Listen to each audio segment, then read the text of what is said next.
중국에 가서 중국 예비역 장성들과 함께 북한 핵 문제를 가지고 토론하는 자리에서도 북한이 왜 핵을 개발하려는가 하는 의도를 정확하게 진단하는 것이 북핵 문제를 해결할 수 있는 해법을 만드는 출발점이다. 그들 의도를 정확히 파악을 해야 우리가 해법을 찾을 수 있다. 그런 전제를 하고 북한의 핵 개발의 궁극적인 목표는 대남 적화 전략 목표의 달성이다. 그런 얘기를 했습니다. 그랬더니 중국 측 예비역 장성이 그런 얘기는 처음 들어본다. 이제 그런 얘기를 하면서 상당히 좋은 관점이라고 생각을 한다는 그런 평가를 했었습니다.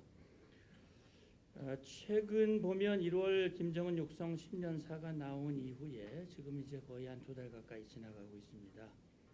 김정은이는 10년사를 통해서 핵무력 완성을 선언했고 올림픽 성공 기원, 남북 관계를 전면, 사변적인 해로 만들자 2018년을요. 그런 얘기를 하면서 우리가 제의한 고위급 회담에 조건 없이 응해왔습니다. 직통성도 물론 회복이 됐고요. 그 후에 뭐 많은 인원들, 특히 선수단은 22명밖에 안 되는데 선수는 그 부수 인력이 뭐 거의 500명, 이 많은 인원들을 내려보냈습니다. 김여정도 보냈고 김영철도 보냈고 북한의 속내가 과연 뭐냐 하는 것이 지금 우리가 먼저 봐야 될 부분이라고 봅니다. 많은 분들이 공감을 하고 있습니다만 김정은이 굉장히 어려운 상황에 처해 있다. 저는 그렇게 봅니다. 그것은 유엔 안보리 제재 결의가 2016년 북한의 4차 핵실험 직후부터 나온 안보리 제재 결의는 북한의 경제를 직접 타격할 수 있는 그런 제재라고 봅니다. 한 1년여 동안 강력한 제재들이 이어지고 있고요. 물론 일부 구멍들은 있습니다만 그러나 이 효과는 지금 서서히 나타나고 있는 걸로 알고 있습니다. 아마 김정은으로서는 이걸로 인한 주민들의 동요 가장 우려하고 있을 것이라고 보고요. 특히 미국이 지금 과거와는 달리 외교적인 방법을 우선 쓰고는 있으나 군사 옵션 언제든지 쓸 수 있다라는 얘기, 최근에 커피 터뜨리기 전략 얘기가 나왔습니다만 이런 것도 김정은에게는 상당한 압박과 부담이 될 수 있다. 그래서 과거 북한이 남북회담에 나왔던 전례를 보면 대개 북한이 가장 어려웠던 시기에 대남 유화 공세를 펼쳤습니다. 그게 70년대 초, 90년대 초, 2000년대 초입니다. 지금도 유사한 상황의 반복이라고 저는 보고 있습니다. 북한이 이번에 보여주는 특징을 보면 핵을 가진 위장평화 전술을 구사하고 있습니다. 김정은이 얘기했듯이 핵보유국 완성을 천명을 했고 더욱 강화시켜 나가겠다고 얘기를 했습니다. 그리고 일각에서는 지난 2월 8일 건군전 행사를 축소했다고 말을 하고 있지만 저는 그렇게 보고 싶지 않습니다. 날씨가 춥고 유륜한 이런 것 때문에 불가피한 축소가 있었을지 모르지만 실제 보여줄 건 다 보여줬거든요. 우리를 공격할 수 있는 무기들, 미국을 타격할 수 있는 무기들 다 보여줬습니다. 그리고 연설을 통해서 다시금 자기들의 핵 보유를 정당화시켜 나가는 그런 언급을 했습니다. 그러니까 김정은이 이렇게 평창올림픽 남북 대화 평화 공세를 하는 것은 자기들이 가지고 있는 핵은 자위적인 것이고 자기들이 핵을 가지고 있더라도 얼마든지 평화가 가능하다라고 하는 것을 보여주기 위한 그런 의도다. 핵을 가진 북한은 정상국가고 평창올림픽에도 참가할 수 있고 남북회담과 교류도 가능하다. 이것이 한 달, 2달 계속되면 실제 평화가 온 걸로 북한이 핵을 가져도 충분히 평화가 가능하네. 이런 생각을 갖도록 만들려고 하는 것이 북한의 의도인데 결국은 남남 갈등을 일으키고 한국과 미국 이간 국제사회의 대북 제재의 공조 전선을 이완시키는 이런 부수적인 효과를 얻을 수 있고 김정은으로서는 별다른 손해 없이 여러 가지 이익을 얻을 수 있는 아주 굉장히 좋은 패를 지금 쓰고 있다. 저는 그렇게 봅니다. 그러면 이걸 우리가 어떻게 봐야 될 것인가? 김정은의 시도가 일정 부분 효과를 보고 있는 건 사실입니다. 우리 사회 내에 평화 착시 현상이 지금 벌어지고 있습니다. 그래서 뭐 남북 관계가 정말 개선되고 있는 걸로 남북 관계가 봄날이 온 것 같이 이렇게 바라보는 그런 사람들도 꽤 많이 있습니다. 그리고 남남 갈등이 야기되고 있죠. 김여정, 현송월 여기에 대해서 우리 정부가 과공을 하고 특히 천안함 북침의 주범인 김영철의 방남을 계기로 해서 상당히 내부적인 반발과 갈등이 야기가 되고 있습니다. 한미 간 1mm의 오차도 없다고 말을 하지만 실제 상당한 균열 조짐이 보이고 있습니다. 여기저기에서 실제 이방카 특사가 이 보좌관이 방한하는 그 시점에 맞춰서 미국이 역대급 제재 조치를 발표한 것, 이것이 하나의 반증이라고 볼 수 있습니다. 우리 대통령께서는 대화를 강조한 반면 이방카는 압박의 무게를 두었습니다. 이런 부분이 차이라고 봅니다. 그런데 한편 보면 김정은의 기대와는 달리 우리 사회의 분위기가 냉정한 그런 측면이 있습니다. 이를테면 단일팀을 구성하면 환영할 줄 알았는데 젊은이들 중심으로 반발이 일어나고 있고요. 한반도기 입장에 대한 부정적인 여론도 있습니다. 김정은은 마치 평창올림픽을 평화올림픽, 이 민족의 올림픽이라고 얘기를 하면서 자기의 이 역할을 과시하고 있지만 우리 국민들은 그렇게 보지 않는 여론들도 꽤 많이 있습니다.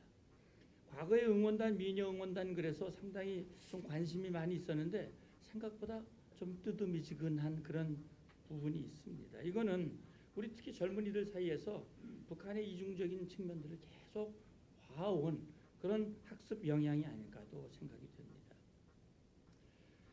그러니까 지금 이제 우리로서는 평창올림픽을 성공적으로 개최하고 평화올림픽을 만들기 위한 일련의 일정 부분 성과는 전 거뒀다고 봅니다만, 그러나 북핵과 관련된 가시적인 성과가 없는 상황에서 국론이 분열되고 한미가 균열되는 이런 현상은 상당히 심각한 문제가 아닐 수 없다라는 생각도 듭니다.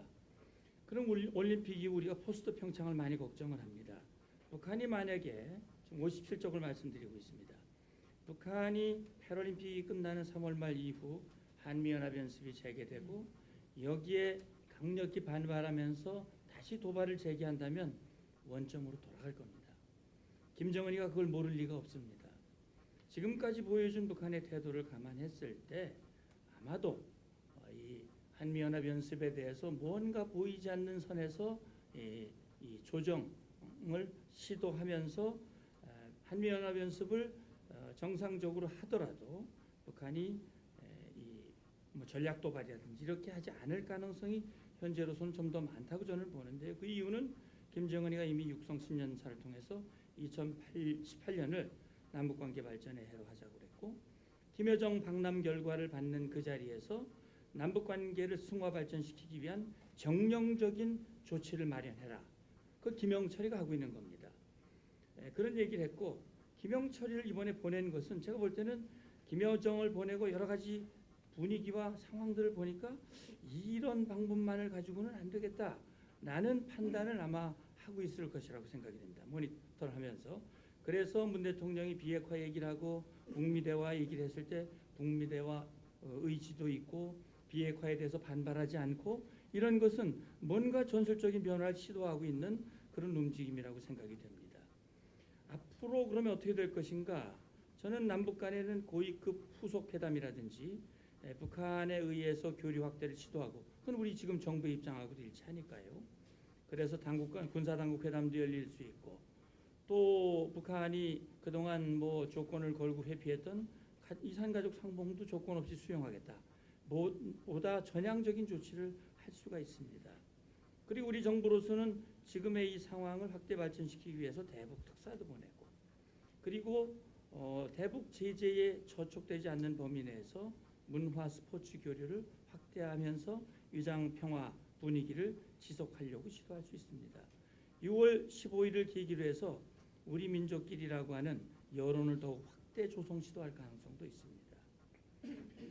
그러나 우리가 할 수 있는 일은 북한이 비핵화에 대한 대담한 결단을 하지 않는다면 결국 미북 간의 대화가 열린다 하더라도 탐색 수준에 머물 뿐이고 제재 수위는 아마 더 높아질 가능성이 많습니다. 그렇게 되면 북한은 여기에 반발하면서 대미 비방하면서 한미 이간책을 강화할 가능성도 있습니다. 그래서 지금 상황에서 가장 우려되는 시나리오는 남북관계 개선도 제대로 안 되고 북한이 위장평화를 하고 있으니까요. 그다음에 북핵 문제도 별 진전이 없고 한미 간 이견이 노정되고 결국 우리 안보가 흔들리는 그것이 현재로서는 가장 우려되는 부분입니다. 그래서 우리가 어떻게 해야 될 것인가, 이거 제목만 읽겠습니다. 남북 대화를 통해서는 비핵화 없는 남북관계 개선은 불가능하다라고 하는 것을 분명히 얘기해야 됩니다. 핵 문제 진전이 없이는 실질적인 남북관계 개선은 어렵습니다. 그리고 북한이 불순한 의도로 접근하는 부분에 대해서는 단호하게 아니라고 하는 것을 얘기를 해야 됩니다. 지금 정부가 하는 조치들에 대해서 불만은 북한의 갑질에 대해서 제대로 말을 못하고 있다고 하는 점입니다. 이번에야말로 갑을 관계를 바꾸는 그런 계기로 삼아야 되는데 그걸 못하고 하는 것이 지금 문제가 되는 것이죠. 그래서 우리가 할 일은 한미동맹을 기반으로 최고의 압박과 제재로 북한의 변화를 유도하는 겁니다. 군사 옵션의 위험성이 있지만 우리가 군사 옵션도 불사한다는 데에서 우리는 반대하지 않는다라는 입장을 보여주는 것도 북한을 변화로 견인할 수 있는 힘이라고 봅니다. 그래서 사안별 대응 방향했는데 한미연합연습 흥정의 대상이 돼서는 안 됩니다. 남북 대화는 대화의 문을 열어놓는 건 필요하지만 북한의 결단을 촉구하는 계기가 돼야 되고 개성공단 금강산 관광 비핵화 없이는 불가능합니다. 정상회담 특사 파견도 마찬가지 대통령이 말한 대로 여건 조성을 강조하는 그런 이 조치가 필요하고요. 대북 심리전 조건 없이 내주어서는 안 됩니다. 그리고 북한의 비핵화 지금 2단계론 동결 그다음에 뭐 입구론 출구론 얘기하는데 동결을 어떻게 확인하고 검증할 수 있는가 얘기는 별로 없습니다. 그런 부분에 대해서 확고하게 하지 않으면 이번 기회 우리로서 좋은 기회, 북한이 굽히고 들어오는 이 기회가 우리에게는 좋은 기회이기 때문에 잘 활용할 필요가 있다고 봅니다. 감사합니다.